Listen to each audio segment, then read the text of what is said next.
Iran salahkan Israel atas insiden Natanz, bersumpah balas dendam.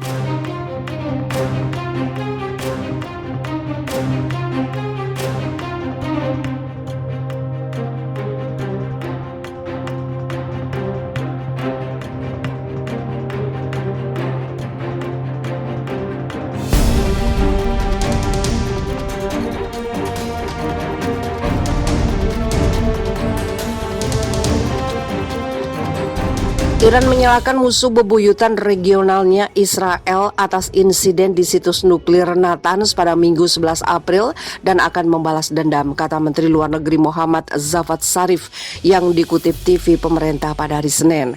Otoritas Iran mengabarkan insiden sehari sebelumnya sebagai tindakan terorisme nuklir dan mengatakan Teheran berhak untuk mengambil tindakan terhadap para pelakunya. Ingin membalas dendam karena kemajuan kami dalam cara mencabut sanksi mereka secara terbuka, mengatakan bahwa mereka tidak akan mengizinkan ini, tapi kami akan membalas dendam, kata Zarif seperti dikutip beberapa media Israel. Mengutip sumber-sumber intelijen yang tidak disebutkan namanya, yang mengatakan bahwa layanan mata-mata Mossad negara itu berhasil melakukan operasi sabotase di situs Natanz, berpotensi menghentikan pekerjaan pengayaan di sana selama berbulan-bulan. Israel belum secara resmi mengomentari insiden tersebut. Situs pengayaan uranium Natanz, sebagian besar berada di bawah tanah, adalah salah satu dari beberapa fasilitas Iran yang dipantau oleh Inspektur Badan Energi Atom Internasional, pengawas nuklir Perserikatan Bangsa-Bangsa. Iran janjikan pembalasan terhadap serangan kapal militernya. Amerika Serikat dan Israel diduga jadi pelaku. Siap-siap saja. Iran menegaskan bakal melakukan pembalasan terhadap serangan kapal militernya di Laut Merah, meski hingga kini belum ada yang mengaku bertanggung jawab. Meski begitu, pihak Iran memiliki dugaan bahwa Amerika Serikat dan Israel menjadi pelaku serangan tersebut. Kapal kargo milik militer Iran MV Savis yang berada di Laut Merah mengalami serangan ranjau pada Selasa 6 April lalu.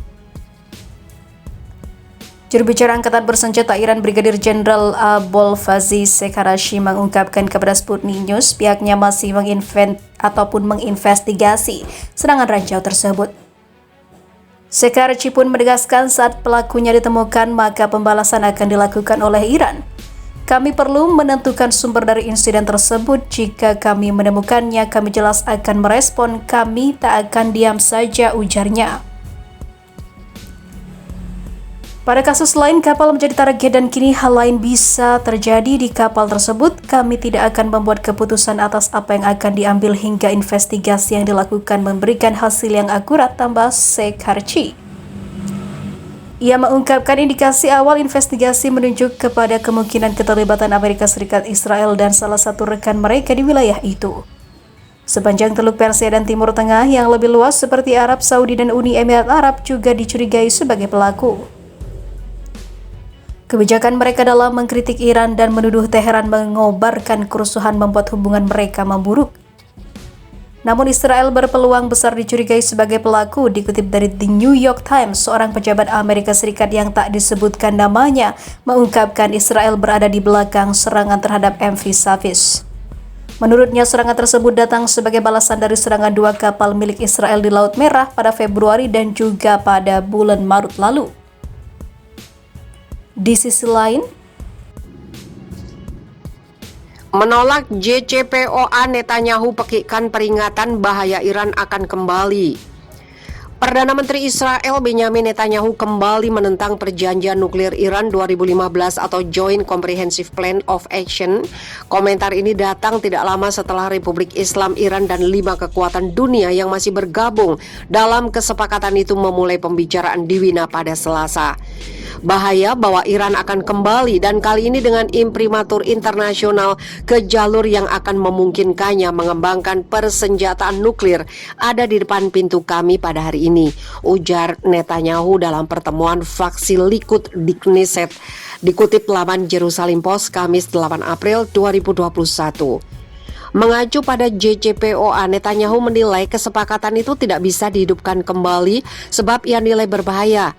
Dia juga mengatakan nuklir Iran adalah ancaman eksistensial dan ancaman yang sangat besar bagi keamanan negara di seluruh dunia. Netanyahu menyatakan itu pada hari sebelum dimulainya hari peringatan Holocaust. Kita harus bertindak melawan rezim fanatik di Iran yang hanya mengancam menghapus kita dari bumi. Kita akan selalu tahu membela diri kita sendiri dari mereka yang mencari untuk membunuh kita, ujar dia.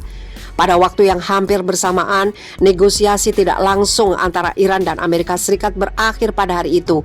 Kepala negosiator nuklir Iran Abbas Araqi mengatakan bahwa Iran dan negara-negara besar akan terus membahas cara-cara untuk menghidupkan kembali kesepakatan nuklir 2015. Pembicaraan di Wina konstruktif. Pertemuan kami berikutnya akan dilakukan pada hari Jumat, kata Araqi. Dia menambahkan bahwa Teheran tidak akan menangguhkan pengayaan uranium hingga 20% kemurnian fisil dengan imbalan pelepasan $1 miliar Amerika Serikat dari dana yang diblokir di negara lain. Karena sanksi Amerika Serikat diberlakukan kembali terhadap Iran sejak 2018. Pada Jumat 2 April 2021 lalu, Amerika Serikat dan Iran dikabarkan menggelar perundingan melalui perantara. Pertemuan ini menjadi tanda pertama kemungkinan Amerika Serikat bergabung kembali dengan JCPOA yang membatasi program nuklir Iran dan mencabut sanksi-sanksi Amerika Serikat dan internasional ke negara itu. JCPOA dijalin pada 2015 antara Iran, Jerman, Prancis, Inggris, Amerika Serikat, China, dan Rusia. Pada 2018, mantan Presiden Amerika Serikat Donald Trump menarik Amerika Serikat dari JCPOA.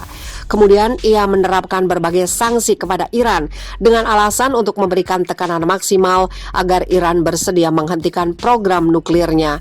Namun di bawah Presiden Amerika Serikat yang baru, Amerika Serikat berjanji akan kembali ke kesepakatan nuklir. Kita harus bertindak melawan rezim fanatik di Iran yang hanya mengancam menghapus kita dari bumi. Kita akan selalu tahu membela diri kita sendiri dari mereka yang mencari untuk membunuh kita, ujar dia. Pada waktu yang hampir bersamaan, negosiasi tidak langsung antara Iran dan Amerika Serikat berakhir pada hari itu. Kepala negosiator nuklir Iran Abbas Araqi mengatakan bahwa Iran dan negara-negara besar akan terus membahas cara-cara untuk menghidupkan kembali kesepakatan nuklir 2015. Pembicaraan di Wina konstruktif. Pertemuan kami berikutnya akan dilakukan pada hari Jumat, kata Araqi.